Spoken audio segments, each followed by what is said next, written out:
Subscribe करिए हमारे channel target UP TET CTET को और बेल आइकन को दबाइए।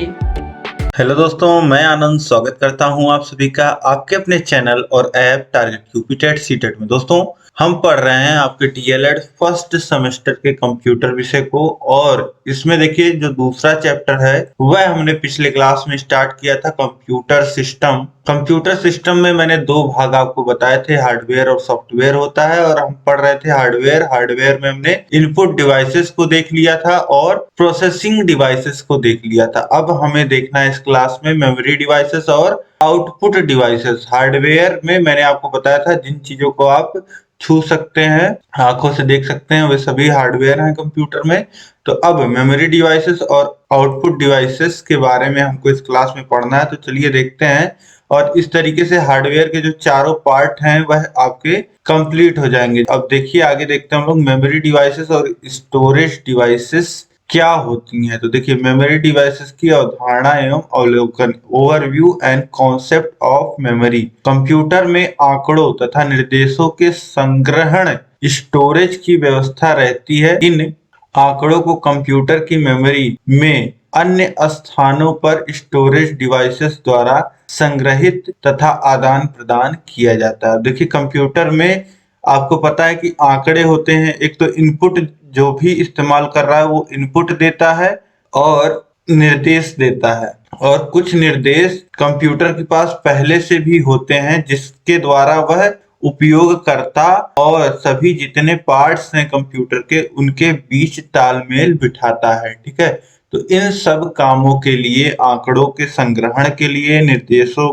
के संग्रहण के लिए किसकी जरूरत होती है? स्टोरेज की जरूरत होती है। और यही स्टोरेज जहां पे इन सबको संग्रह किया जाता है उसी को हम क्या कहते हैं? मेमोरी कहते हैं। अब देखिए जिस प्रकार मनुष्य किसी तथ्य को अपने मस्तिष्क में धारण करता है तथा आवश्यकता पड़ने पर धारण किए गए तथ्य के आधार पर कार्य करता है, ठीक उसी प्रकार कंप्यूटर भी आंकड़ों व निर्देशों को धारण करता है तथा आदेश मिलने पे धारित तथ्यों व निर्देशों के आधार पे प्रोसेसिंग करता है। ठीक, तो समझ गए होंगे आप मेमोरी स्टोरेज क्या होता है। अब इसके बाद देखिए कंप्यूटर में डेटा भंडारण क्षमता की शब्दावली, terminology of data storage capacity in computers. अब जैसे किसी कमरे की अगर आप कैपेसिटी, किसी बर्तन की, किसी कमरे की या किसी बॉक्स की आप कैपेसिटी कैसे नापते हैं? उसका वॉल्यूम निकालते हैं। ठीक उसी प्रकार से वॉल्यूम किस में निकलता है? सेंटीमीटर क्यूब में, लीटर में, मीटर क्यूब में। ठीक है, तो इस तरीके से जो स्टोरेज की, जो मेमोरी की क्षमता होती है वह किस में हम लोग नापते हैं वह देख लीजिए। यहाँ पे देखिए कंप्यूटर डेटा संग्रहण, जिसे अक्सर स्टोरेज या मेमोरी कहा जाता है, एक ऐसी तकनीक है जिसके द्वारा डिजिटल डेटा को भविष्य में इस्तेमाल करने के लिए संग्रहित व संरक्षित किया जाता है। कंप्यूटर का फाइल का आकार समकलित डेटा के भंडारण की माप निम्नलिखित है। तो देखिए रिप्रेजेंटेशन स्मॉल बी जो होता है वह बिट होता है, और वैल्यू 0 to 1, और साइज 1/8 ऑफ बाइट। अब देखिए कैपिटल बी क्या दिखाता है? बाइट दिखाता है, जो 8 बिट के बराबर होता है 1 बाइट। अब के बी क्या होता है? के बी कैपिटल में देखिए दोनों है, तो किलो बाइट्स, यानी कि 1000 बाइट्स को हम लोग के बी कहते हैं। उसके बाद एमबी देखिए किसे कहते हैं? मेगा बाइट्स, यानी कि 1000 का स्क्वायर। तो इसमें इतने बाइट्स होते हैं। इसी तरीके से एमबी के बाद जीबी आता है, टीबी आता है, टीबी के बाद अब जीबी गीगाबाइट्स होता है, टीबी टेराबाइट्स होता है, पीबी पेटाबाइट्स होता है, EB exabytes, ZB zettabytes, YB yottabytes. तो इस तरीके से ये सभी क्या हो जाते हैं? ये सभी मेमोरी के नापने के, मेमोरी के यूनिट हैं। ठीक है, तो इस तरीके से इसको आप समझ गए होंगे। इसके बाद देखिए कंप्यूटर मेमोरी के प्रकार। अब कितने तरीके की मेमोरी होती है एक कंप्यूटर में, यह आपको जानना है। तो मुख्यतः तो दो प्रकार की हम मानते हैं। ठीक है, और एक छोटी सी मेमोरी अलग काम के लिए होती है, वह मैं अभी आपको बताऊंगा। तो देखिए मेमोरी, प्राथमिक मेमोरी होती है प्राइमरी मेमोरी, और द्वितीयक मेमोरी होती है सेकेंडरी मेमोरी। ठीक है, और तीसरा होता है कैश मेमोरी। ठीक है, इसे टाइप में नहीं रखते हैं लेकिन इसका यूज भी आता है। ठीक, तो ये अलग से आप कैश मेमोरी याद रखिएगा, कैच मेमोरी जिसे हम लोग कहते हैं। अब प्राथमिक मेमोरी में देखिए क्या क्या आता है? रैम आता है, और रोम आता है। ये प्राथमिक मेमोरी के टाइप्स हो जाएंगे। और द्वितीयक मेमोरी में देखिए मैग्नेटिक डिस्क आता है, फ्लैश मेमोरी आता है और ऑप्टिकल डिस्क आता है। 3 टाइप ये होते हैं द्वितीयक मेमोरी के। तो अभी हम लोग पढ़ते हैं पहले प्राथमिक मेमोरी, प्राइमरी मेमोरी क्या होती है कंप्यूटर में। तो देखिए प्राइमरी मेमोरी यानी कि मुख्य मेमोरी भी इसे बोला जाता है, प्राइमरी या मेन मेमोरी। इसे आंतरिक अस्थायी इलेक्ट्रॉनिक या सेमीकंडक्टर मेमोरी भी कहते हैं। यह कंप्यूटर के अंदर ही स्थापित की जाती है। यह कंप्यूटर की मुख्य मेमोरी होती है। ठीक, तो आप समझ पा रहे हैं, इसे आंतरिक अस्थायी या सेमीकंडक्टरल मेमोरी कहा जाता है और यह कंप्यूटर के अंदर ही स्थापित की जाती है। यह कंप्यूटर की मुख्य मेमोरी होती है। ये प्राइमरी मेमोरी के बारे में आप समझ गए। अब प्राइमरी मेमोरी पहले ही मैंने आपको बताया 2 टाइप का होता है, रैम और रोम। और रैम और रोम भी फर्दर, रैम 2 तरीके का होता है, एस रैम और डी रैम। और इसी तरीके से रोम 3 तरीके का होता है, पी रोम, ईपी रोम और ईईपी रोम। अब देखिए प्राइमरी मेमोरी में जो आता है रैम, उसे हम लोग देखते हैं रैम और रोम को। तो रैम क्या होता है, देखिए रैम का फुल फॉर्म जो होता है वह होता है रैंडम एक्सेस मेमोरी। तो कंप्यूटर को दिए जाने वाले तथ्य व सूचनाएं सर्वप्रथम इसी मेमोरी में संग्रहित होते हैं। रैम बिना कंप्यूटर पे कोई कार्य नहीं किया जा सकता है।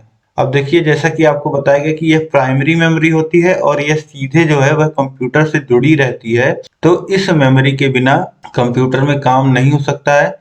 यह रीड राइट मेमोरी अर्थात इससे डेटा पढ़ा भी जा सकता है और इसमें लिखा भी जा सकता है। यह कंप्यूटर की अस्थायी मेमोरी होती है तथा लिखा हुआ डेटा पावर ऑफ होते ही इरेज मिट जाता है। ठीक है, अब रैम की विशेषताएं क्या हो गई, रैम क्या हो गया, रैम का पूरा नाम देखिए हो गया रैंडम एक्सेस मेमोरी।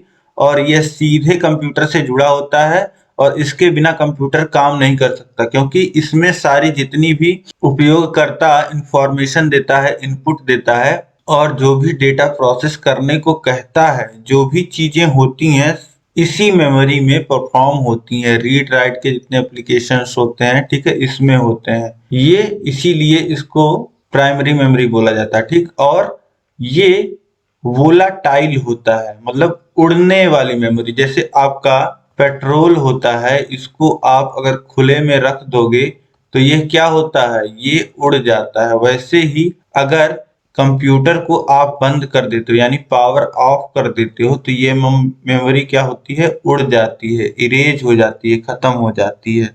इसीलिए इसको वोलेटाइल मेमोरी भी कहा जाता है। ठीक है, तो ये समझ गए होंगे आप। इसके 2 प्रकार होते हैं, एस रैम और डी रैम, पहले ही मैंने आपको बताया।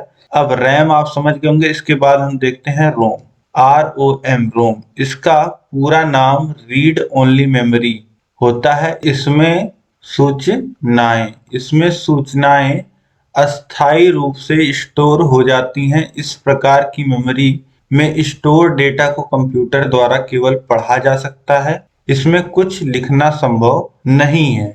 रोम में क्या होता है, यहाँ पे आप समझ पा रहे होंगे कि यहाँ पे केवल सूचनाएं जो हैं, मतलब जो भी प्रोसेस हो गया उनके रिजल्ट्स या कोई डेटा सेव करना है तो उस पे सेव रहता है हमेशा के लिए। सूचनाएं जो होती हैं वह स्थायी रूप से स्टोर रहती हैं। लेकिन अगर आप चाहो कि उसमें और कुछ राइट कर दें अलग से तो वह संभव नहीं होता है। तो इस मेमोरी में जो सूचनाएं स्टोर की जाती हैं उसमें ना तो परिवर्तन किया जा सकता है और ना ही इसमें नई सूचनाएं डाली जा सकती हैं। इस मेमोरी की सूचनाएं तब भी रहती हैं जब कंप्यूटर की विद्युत आपूर्ति बंद कर दी जाती है। जब जैसे मान लेते हैं कि आपने सिस्टम शट डाउन कर दिया और उसके बाद फिर दोबारा से कंप्यूटर को ऑन करते हो तो तब भी आप इस मेमोरी को पाओगे। ठीक है, तो ये सूचनाएं हमेशा स्टोर रहती हैं, यह वोलाटाइल नहीं होती हैं। ठीक है, यह कंप्यूटर के ऑफ ऑन से खत्म नहीं होती हैं। जबकि रैम क्या होता है, रैम में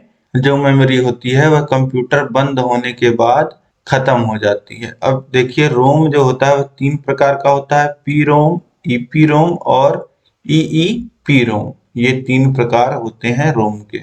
अब इसके बाद देखिए कैश मेमोरी।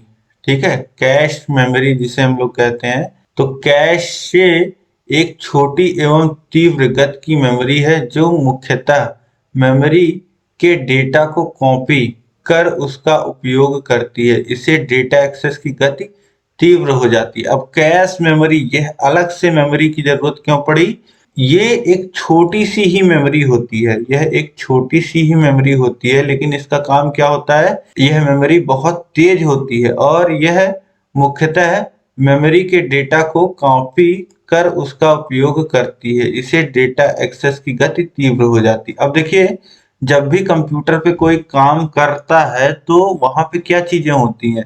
वहां पे डेटा जल्दी से रीड राइट हो रहा होता है, प्रोसेस हो रहा होता है, ठीक है। तो इसमें उपयोग आता है तेज काम करने वाली मेमोरी। तो अब आप सोचोगे कि केवल यही क्यों ही नहीं लगा दिया जाता है कंप्यूटर में? जैसे देखिए, यहाँ पे है सीपीयू, सेंट्रल प्रोसेसिंग यूनिट, और ये डेटा ट्रांसफर हो रहा है इससे कैश मेमोरी से।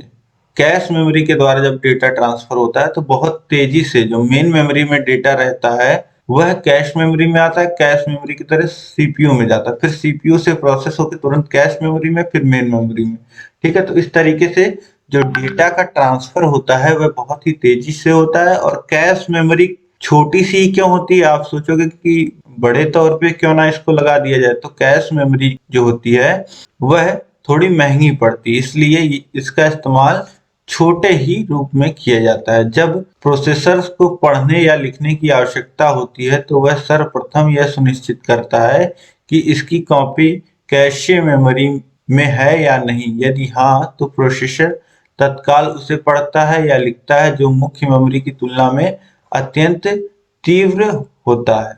अब कैश मेमोरी को आप दोस्तों समझ गए होंगे, कैश मेमोरी क्या होती है। जैसे रैम रोम के साथ आपने एक टाइप और पढ़ा था, कैश मेमोरी। अब कैश मेमोरी आपको समझ में आ गई होगी। प्राइमरी मेमोरी हमने पढ़ लिया, प्राइमरी में रैम रोम पढ़ लिया, और अब हमें पढ़ना है द्वितीयक। यहाँ पे आपने प्राथमिक और द्वितीयक मेमोरी के साथ कैश मेमोरी देखा था, अब हम देखने वाले हैं द्वितीयक मेमोरी को। प्राइमरी मेमोरी में हमने रैम और रोम पूरा देख लिया, अब द्वितीयक या सहायक मेमोरी, सेकेंडरी मेमोरी क्या होती है यह आप देखिए। इसमें जो डेटा स्टोर किया जाता है वह अस्थाई होता है, अर्थात कंप्यूटर बंद होने पर इसमें स्टोर डेटा डिलीट नहीं होता। जैसे आपने प्राइमरी मेमोरी में देखा तो एक मेमोरी रैम जो है वह ऐसी थी जो अस्थाई थी, वोलेटाइल थी, तो इसलिए प्राइमरी मेमोरी को जनरली वोलेटाइल मेमोरी बोला जाता है, ठीक है। अब देखिए आगे, तथा आवश्यकता अनुसार इसमें सेव फाइल या फोल्डर को खोलकर देख सकते हैं, इसमें सुधार परिवर्तन कर सकते हैं। इसकी भंडारण क्षमता मुख्य मेमोरी से अधिक होती है। यह मेमोरी अस्थायी होती है, इसमें लिखे हुए डेटा को जब तक बदला ना जाए तो वे उसी तरह रहते हैं। सेकेंडरी मेमोरी प्राइमरी मेमोरी की तुलना में सस्ती और धीमी गति से कार्य करती है। इसमें आंकड़ों को सुरक्षित करके बार बार प्रयोग किया जा सकता है। इसमें एक स्थान से दूसरे स्थान तक ले जाया जा सकता है तथा किसी भी कंप्यूटर में इसका प्रयोग किया जा सकता है। CD ROM, floppy disk, hard disk, magnetic tape आदि इसके प्रमुख उदाहरण हैं। अब देखिए, जो सेकेंडरी मेमोरी होती है वह अस्थायी मेमोरी होती है और यह थोड़ा धीरे काम करने वाली मेमोरी होती है, और इसमें स्पेस जो होता है वह ज्यादा होता है। और इस मेमोरी में कुछ भी आप जब लिख दोगे तो वह अस्थायी रूप से लिखा रहेगा, और कोई छेड़छाड़ नहीं करोगे तो हमेशा के लिए लिखा रहेगा। और इसका इस्तेमाल आप अन्य कंप्यूटरों में भी कर सकते हैं, उन कंप्यूटरों से इस मेमोरी को जोड़ करके। तो चलिए देखते हैं सेकेंडरी मेमोरी के प्रकार। सेकेंडरी मेमोरी आप समझ गए अब क्या होता है। अब इसके प्रकार को हम लोग देखने वाले हैं। देखिए, सेकेंडरी मेमोरी तीन टाइप का, मैग्नेटिक डिस्क हो गया, फ्लैश मेमोरी हो गया, और ऑप्टिकल डिस्क हो गया। अब इसमें देखिए, मैग्नेटिक डिस्क जो है, इसमें पहला मैग्नेटिक डिस्क के एग्जांपल्स वह है हार्ड डिस्क और फ्लॉपी डिस्क और मैग्नेटिक डिस्क। तो मैग्नेटिक डिस्क के अंदर ये सारी चीजें आ गई, ठीक। इसके बाद देखिए फ्लैश मेमोरी। तो फ्लैश मेमोरी में क्या आता है? पेन ड्राइव और मेमोरी कार्ड। इसके बाद देखिए ऑप्टिकल डिस्क में, तो ऑप्टिकल डिस्क में सीडी और डीवीडी। अब हम लोग देखते हैं मैग्नेटिक डिस्क क्या होता है। यहाँ देखिए, मैग्नेटिक डिस्क के टाइप में हार्ड डिस्क, फ्लॉपी डिस्क और मैग्नेटिक टेप होते हैं। ये 3 टाइप होते हैं मैग्नेटिक डिस्क के, ठीक है।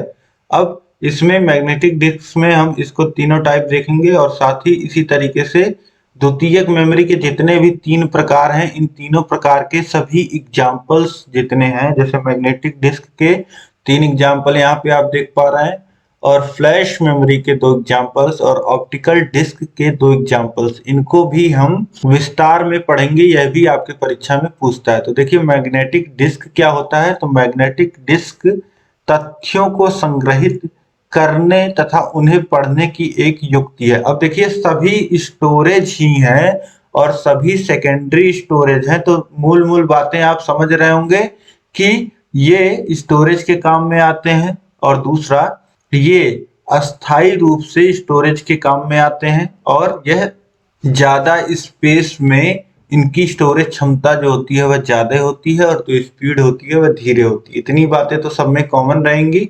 अब देखिए इसमें धातु की गोल प्लेट डिस्क होती है, ठीक है। जैसे मैग्नेटिक डिस्क इसका नाम है, तो डिस्क से आप पता चल पा रहे हैं कि इसमें अंदर कोई डिस्क होती होगी। तो यहाँ पे लिखा है इसमें धातु की गोल प्लेट डिस्क होती है जिस पर चुंबकीय परत होती है। इस डिस्क को उपयोग में लाने के लिए डिस्क ड्राइवर नामक डिवाइस का प्रयोग किया जाता है। इसमें रीड राइट हेड होते हैं जो डेटा को लिखने या पढ़ने के काम करते हैं, ठीक। अब इसके बाद देखिए डिस्क ड्राइव टेप ड्राइव की तुलना में बेहतर होते हैं क्योंकि इसमें डेटा को वास्तविक रूप में लिखने की आवश्यकता नहीं होती है। इसमें किसी भी सतह से किसी भी ट्रैक पर शीघ्र पहुंचा जा सकता है। यह प्रक्रिया रैंडम एक्सेस कहलाती है, ठीक है। तो मैग्नेटिक डिस्क यहाँ पे समझ पा रहे होंगे आप। अब मैग्नेटिक डिस्क में ही 3 टाइप जो होते हैं ये हम लोग पढ़ते हैं। देखिए मैग्नेटिक डिस्क में ही पहला आ जाता है हार्ड डिस्क। हार्ड डिस्क भी फ्लॉपी डिस्क के समान ही है, परंतु हार्ड डिस्क फ्लॉपी डिस्क की तुलना में आकार में बड़ी तीव्र गति से चलने वाली डिस्क है। यह डिस्क कंप्यूटर में एक निश्चित स्थान पर फिक्स रहती है, इसीलिए इसे फिक्स्ड डिस्क भी कहा जाता है। Hard disk air type box में बंद रहती है जिससे यह मूल रूप से सुरक्षित रहती है।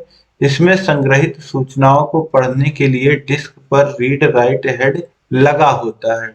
हार्ड डिस्क की संग्रहण क्षमता फ्लॉपी डिस्क से अधिक होती है। वर्तमान में 20 GB से 4 टेराबाइट तक की हार्ड डिस्क का प्रयोग होता है, ठीक है। तो इस तरीके से हार्ड डिस्क आप समझ पा रहे हैं। इस तरीके से एक छोटे से डब्बा नुमा होता है, आपको पता है, एक छोटा सा जैसे वॉलेट होता है, पर्स होता है लड़कों का जो जेब में रखते हैं, उसी तरीके से हार्ड डिस्क भी होता है और इस पे रीड राइट का और बड़ा डेटा इसमें स्टोर किया जा सकता है, ठीक है, इस तरीके से। अब इसके बाद देखिए floppy disk. Floppy disk CD DVD की तरह होती है तथा इसकी कार्य पद्धति भी लगभग एक जैसी होती है। चूंकि यह चमकीली प्लास्टिक की बनी होती है इसीलिए इसे फ्लॉपी कहा जाता है। यह डिस्क बहुत फ्लॉपी एवं नाजुक होती है। इसके केंद्र में एक छिद्र होता है जिसे यह डिस्क घूमती है। फ्लॉपी डिस्क भंडारण क्षमता बहुत कम होती है।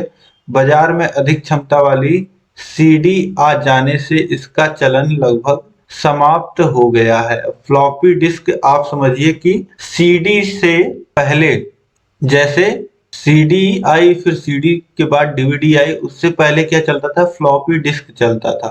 तो बिल्कुल सेम स्ट्रक्चर था लेकिन इसमें जो स्टोरेज क्षमता थी वह कम थी। अब इसके बाद देखिए मैग्नेटिक टेप। तो मैग्नेटिक टेप एक स्टोरेज डिवाइस है। इसका प्रयोग कंप्यूटर में भेजी गई सूचनाओं को सुरक्षित रूप में भंडारित करने के लिए किया जाता है। इसमें अत्यधिक मात्रा में डेटा स्टोर किया जा सकता है। इसकी संरचना ऑडियो कैसेट की रील की तरह होती है। इसमें आधा इंच बिना जोड़ी वाली प्लास्टिक की लंबी पट्टी होती है जिस पर चुंबकीय परत चढ़ी होती है। यह पट्टी ही मैग्नेटिक टेप कहलाती है। तो इस तरीके से यहाँ पे आप देख पा रहे हैं मैग्नेटिक टेप को। इस टेप में डेटा स्टोरेज 6250 अक्षरों तक किया जा सकता है। इसमें डेटा की रीड राइट करने के लिए मैग्नेटिक टेप ड्राइवर की आवश्यकता होती है। अतः ड्राइवर को रीड राइट करने के लिए रीड राइट हेड लगा होता है। ठीक है, तो इस तरीके से मैग्नेटिक टेप आप समझ गए होंगे। इसके बाद हम लोग देखते हैं जो दूसरा सेकेंडरी मेमोरी का टाइप है, फ्लैश मेमोरी। फ्लैश मेमोरी क्या होती है? तो फ्लैश मेमोरी एक ठोस state chip, solid state chip है जिसमें बिना बाह्य विद्युत आपूर्ति के डेटा को संग्रहित किया जा सकता है। इसका प्रयोग कंप्यूटर में portable electronics and removable storage device के रूप में किया जाता है। अब फ्लैश मेमोरी क्या हो गई? इसमें देखिए यह भी एक मेमोरी स्टोरेज के लिए उपयोग किया जाता है और इसमें बाह्य विद्युत की जरूरत नहीं पड़ती है। और जैसे किसी मेमोरी को आपको एक जगह से दूसरे जगह ले जाना हो, जैसे कोई डेटा हो इम्पोर्टेंट जिसको एक कंप्यूटर में जो यहाँ रखा हुआ है उसमें से ले करके और दूसरे कंप्यूटर तक पहुंचाना हो जो दूसरे शहर में हो, तो इसके लिए आवश्यकता पड़ती है ऐसे स्टोरेज डिवाइसेस की जो पोर्टेबल हो और रिमूवेबल हो। ठीक है, तो यही बात यहाँ पे कही गई है कि फ्लैश मेमोरी जो होती है वह पोर्टेबल होती है और रिमूवेबल। पोर्टेबल मतलब जिसे एक स्थान से दूसरे स्थान तक ले जाना आसान हो, और रिमूवेबल जिसे निकाला जा सकता हो। ठीक है, तो इस मेमोरी को कंप्यूटर से तुरंत ही हटा करके एक स्थान से दूसरे स्थान तक ले जाना आसान होता है, तो इसीलिए इसको हम लोग क्या कहते हैं?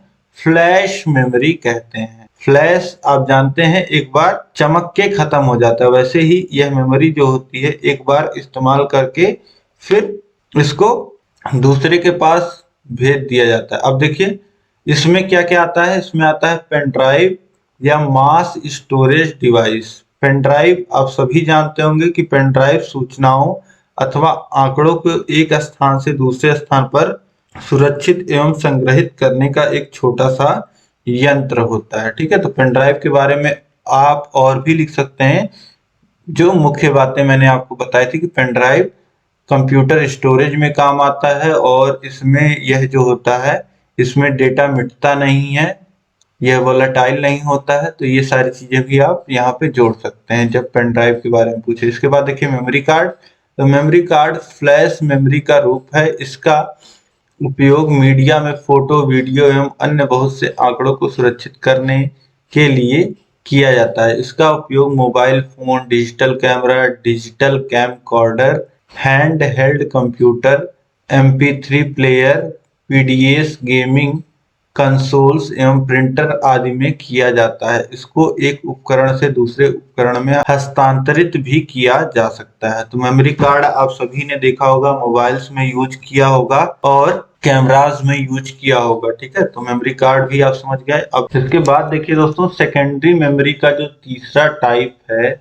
ऑप्टिकल डिस्क, इसके बारे में भी आप लोग अच्छे से परिचित होंगे। चलिए देखते हैं। 90 के दशक में विकसित इस प्रणाली ने डिस्क प्रणाली की दुनिया में क्रांतिकारी परिवर्तन किया।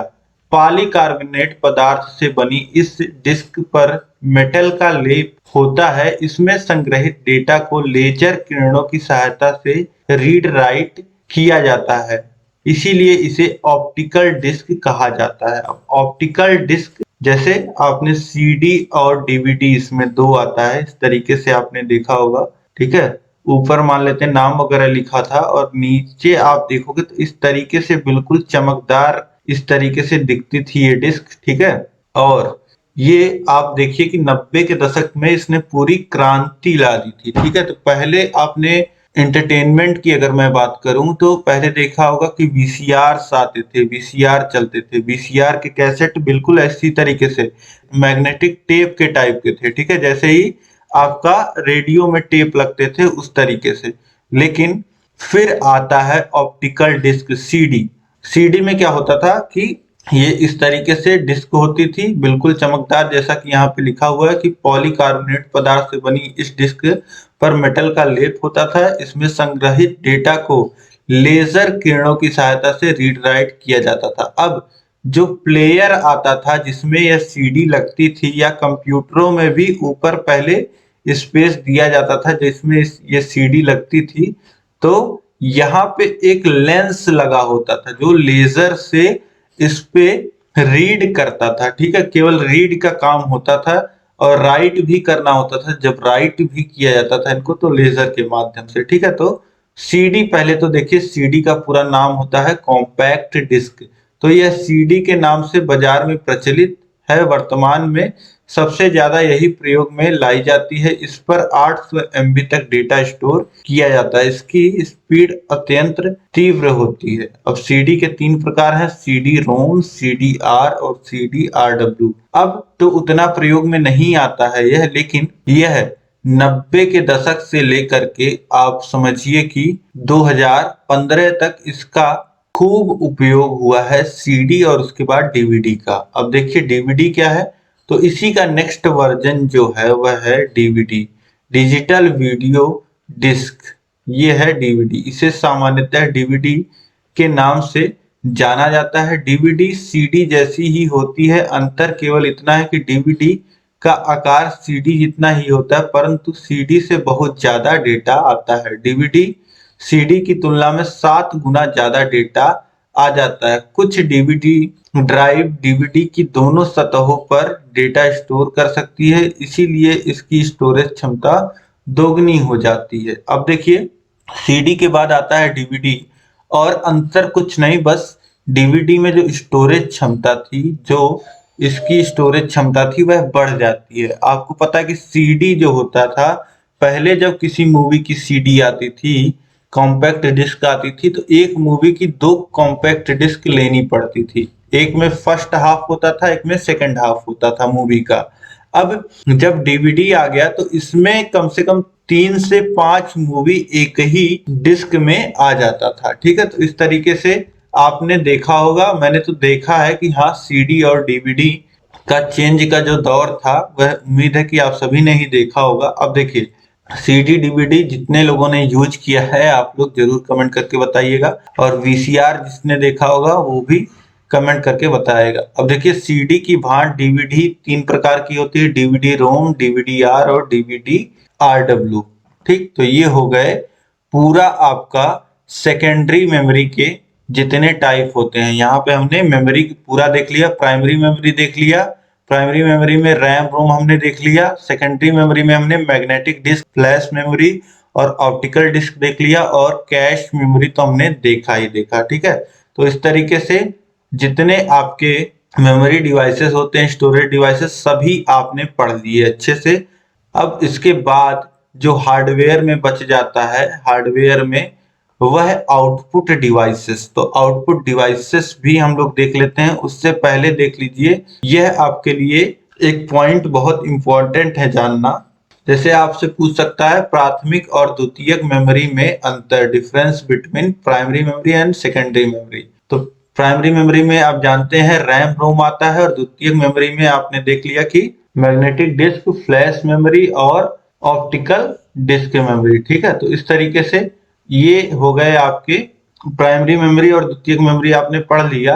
अब इसमें अंतर आप देख लीजिए, तो ये मेमोरी अर्धचालक मेमोरी होती है, जो प्राइमरी मेमोरी होती है, और द्वितीयक मेमोरी इसमें मैग्नेटिक एवं ऑप्टिकल मेमोरी को सम्मिलित किया जाता है। तो ये हो गया पहला डिफरेंस। इसके बाद देखिए प्राथमिक मेमोरी का दूसरा नाम मुख्य मेमोरी होता है।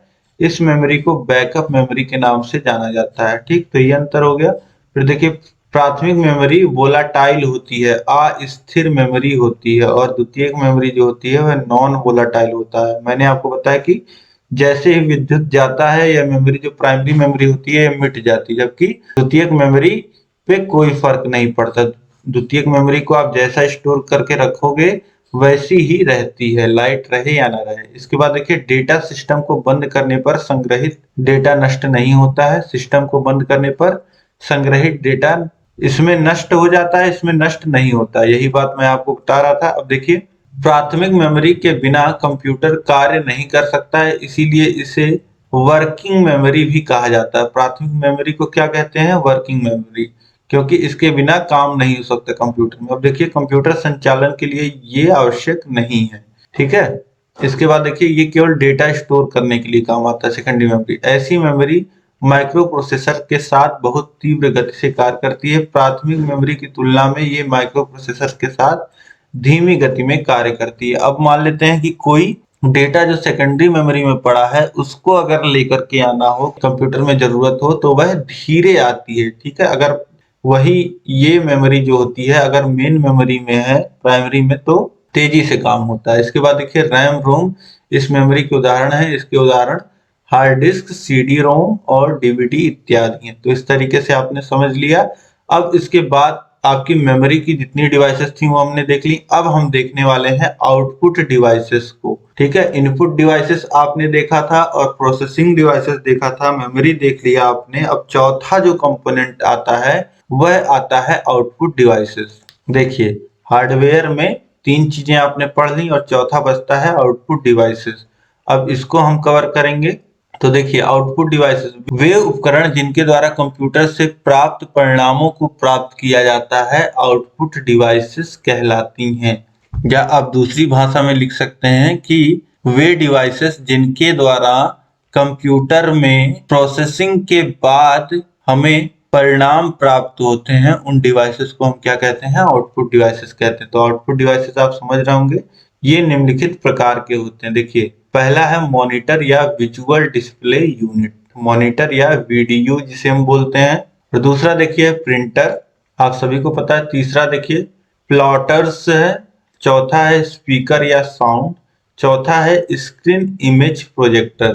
ठीक है, तो मुख्यतः यही 5 तरीके के आउटपुट डिवाइसेस देखने को मिलेंगे। अब एक एक करके हम लोग देख लेते हैं। मॉनिटर, तो मॉनिटर आप सभी ने देखा होगा, मॉनिटर या विजुअल डिस्प्ले यूनिट। तो ये क्या होता है? ये जैसे अभी आप इस वीडियो को मान लेते हैं कंप्यूटर या लैपटॉप पे देख रहे हैं, तो जो स्क्रीन है उसी को हम लोग क्या कहते हैं? मॉनिटर कहते हैं। या कंप्यूटर पे आप देख रहे हैं तो इस तरीके से आपके सामने स्क्रीन रखी होगी, इसी को हम क्या कहते हैं? मॉनिटर कहते हैं। तो यह एक ऐसी आउटपुट डिवाइस है जिसके द्वारा कंप्यूटर के प्रत्येक कार्य को निरंतर देखा जा सकता है। यह देखने में टीवी जैसा दिखाई देता है, जिसे तार द्वारा सीपीयू से जोड़ा जाता है। अब यह हर एक जो कंपोनेंट होता है कंप्यूटर का वह सीपीयू से जुड़ा होता है। ठीक है, जो इसके बगल इस तरीके से बॉक्स नुमा होता है सीपीयू, ठीक है, उसी से यह जुड़ा होता है। ठीक है, इससे कीबोर्ड माउस भी जुड़े होते हैं इसी सीपीयू से। ठीक है, तो मॉनिटर की विशेषताएं निम्नलिखित है। मॉनिटर सूचनाओं को प्रदान करता है। यह टेक्स्ट तथा ग्राफिक्स दोनों को प्रदर्शित करता है। इसमें प्रदर्शित होने वाला टेक्स्ट व ग्राफिक्स अनेक सूक्ष्म कणों से मिलकर बनता है। और चौथा पॉइंट है, यह बाइनरी आउटपुट को मानव द्वारा समझने योग्य भाषा में प्रदर्शित करता है। अब देखिए जो भाषा, जो चीजें हम समझते हैं उसी में यह सारी चीजों को प्रदर्शित करता है। यह भी एक विशेषता है। अगर यह मशीनरी जो मशीन चीजें समझता है 1010 इस तरीके से अगर डिस्प्ले पे दिखाएगा तो उसको हम समझ नहीं पाएंगे। तो ये हो गया हमारा पहला आउटपुट डिवाइस। इसके बाद हम दूसरा आउटपुट डिवाइस देखते हैं, प्रिंटर। तो इस तरीके से प्रिंटर आपने देखा ही होगा। यहाँ पे क्या रखते हैं? कागज इस तरीके से रखते हैं और यह कागज अंदर मशीन में जाकर के प्रिंट होके यहाँ इस तरीके से बाहर निकल के आता है। ठीक है, तो प्रिंटर क्या है? प्रिंटर एक ऐसी युक्ति है जो कंप्यूटर से प्राप्त सूचना को कागज पर छापती है। अर्थात कंप्यूटर पर जो भी फाइलें हमने सूचना एवं निर्देशों के आधार पर तैयार की हैं, इसे ज्यों का त्यों प्रिंटर छाप देता है। इससे हम अक्षर, संख्याओं, रेखा चित्र आदि किसी कुछ भी प्राप्त कर सकते हैं। यहाँ पे आप प्रिंटर चित्र में देख ही सकते हैं। अब देखिए प्रिंटिंग तकनीक के आधार पर प्रिंटर 2 प्रकार के होते हैं। अब देखिए प्रिंटर में जो टेक्नोलॉजी यूज की जाती है उसके आधार पे अगर हम देखें तो प्रिंटर जो होते हैं वह 2 प्रकार के होते हैं। इम्पैक्ट प्रिंटर होता है पहला, दूसरा होता है नॉन इम्पैक्ट प्रिंटर। यहाँ पे देख सकते हैं आप type of printer, impact printer और नॉन इम्पैक्ट प्रिंटर। अब इसके बाद देखिए प्लॉटर क्या होता है, जो तीसरा आउटपुट डिवाइस है। यह एक आउटपुट डिवाइस है जिसका उपयोग ड्राइंग, मानचित्र, ग्राफ व इंजीनियरिंग आकृति बनाने में किया जाता है। इससे रंगीन, पारदर्शक फिल्म आदि भी बनवाई जा सकती है। प्लॉटर द्वारा बनाई गई आकृति शुद्ध, स्पष्ट व अच्छे प्रकार की होती है। अन्य उपकरणों की अपेक्षा में यह बहुत ही कम समय लेता है। साथ ही वर्तमान में प्रचलित प्लॉटर द्वारा त्रिविमीय चित्र, फ्लैक्स, होल्डिंग आदि भी प्रिंट किए जा सकते हैं। तो यह भी एक प्रिंटर का ही नेक्स्ट वर्जन है प्लॉटर, आप समझिए। तो इससे बहुत सारे तकनीकी काम भी किए जा सकते हैं, ठीक है। तो ये हो गया प्लॉटर, यहाँ पे आप देख सकते हैं चित्र। इसके बाद हम देखते हैं स्पीकर्स या साउंड। अब स्पीकर्स या साउंड आप भली भांति समझते होंगे। आप जैसे अभी इस वीडियो को देख रहे हैं, मेरी आवाज आप जिस माध्यम से सुन पा रहे हैं, ठीक है, जहां पे मेरी आवाज आ रही है वो क्या है, स्पीकर है, ठीक है। चाहे वह आपके मोबाइल का स्पीकर हो या कंप्यूटर से जुड़ा स्पीकर हो या आपके लैपटॉप में लगा स्पीकर हो या फिर आपके ईयरफोन का स्पीकर हो। तो स्पीकर का प्रयोग आपको पता है कि कंप्यूटर में स्पीकर का महत्वपूर्ण स्थान है। इससे हम कंप्यूटर के सभी आउटपुट संदेशों को सुन सकते हैं, ठीक है। जो भी ऑडियो होता है उसे हम लोग क्या करते हैं, उसे इसके माध्यम से सुन पाते हैं, ऑडियो आउटपुट जो होता है। इसके बाद देखिए जो पांचवा आउटपुट डिवाइस है, स्क्रीन इमेज प्रोजेक्टर। तो ये क्या काम करता है, स्क्रीन इमेज प्रोजेक्टर एक प्रकार का आउटपुट यंत्र है जो कंप्यूटर के चित्रों का प्रयोग स्क्रीन पर बड़ा दिखाने के लिए प्रयुक्त किया जाता है। इसका प्रयोग अधिक लोगों वाले स्थानों में सूचनाओं, परीक्षाओं एवं अध्ययन के लिए किया जा सकता है। चित्र में देख सकते हैं यहाँ पे आपको स्क्रीन इमेज प्रोजेक्टर। इस तरीके का एक लाइट फेंकने वाला डिवाइस होता है जो इस पर्दे पे इस तरीके से ये लाइट आके पड़ती है, ठीक है, और ये इस पे बड़ी इमेज दिखाई देती है। यह जैसे आपका ब्लैक बोर्ड होता है उसी तरीके से यह एक व्हाइट पर्दा है। जैसे ब्लैक बोर्ड क्या होता है, पूरे क्लास को देखने के लिए होता है, और एक मॉनिटर जो है वह सिंगल पर्सन, 2 पर्सन, 3 पर्सन इस तरीके से देख सकते हैं। लेकिन यह जो स्क्रीन है इसमें पूरे एक हॉल में लोग बैठ के इस पे चीजों को देख सकते हैं, डिस्कस कर सकते हैं, ठीक है। तो इस तरीके से सभी आउटपुट डिवाइसेस यहाँ पे हमने देख लिया और सभी स्टोरेज को भी देख लिया। अब इस तरीके से आपके जितने भी यहाँ पे कंप्यूटर हार्डवेयर थे सबको हमने पढ़ लिया कल के क्लास में और आज की क्लास में मिला करके। हार्डवेयर पूरा हमने कंप्लीट कर लिया। अब क्या बचता है, हार्डवेयर जब कंप्लीट हो गया कंप्यूटर में तो बचता है बस सॉफ्टवेयर, वो चीजें जिनको हम छू या देख नहीं सकते हैं, ठीक है। तो अब उम्मीद है कि दोस्तों आपको यह क्लास जो है वह पसंद आई होगी। तो आप इस वीडियो को लाइक कर दीजिए और जो भी आपके सवाल, सुझाव और कैसा लगा यह क्लास आप मुझे कमेंट करके जरूर बताइएगा। और कम से कम 5 मित्रों में तो आपको इस क्लास को शेयर करना ही करना है, ताकि इसी तरीके से सभी लोग आसान भाषा में आपके कंप्यूटर विषय को पढ़ पाए, समझ पाए।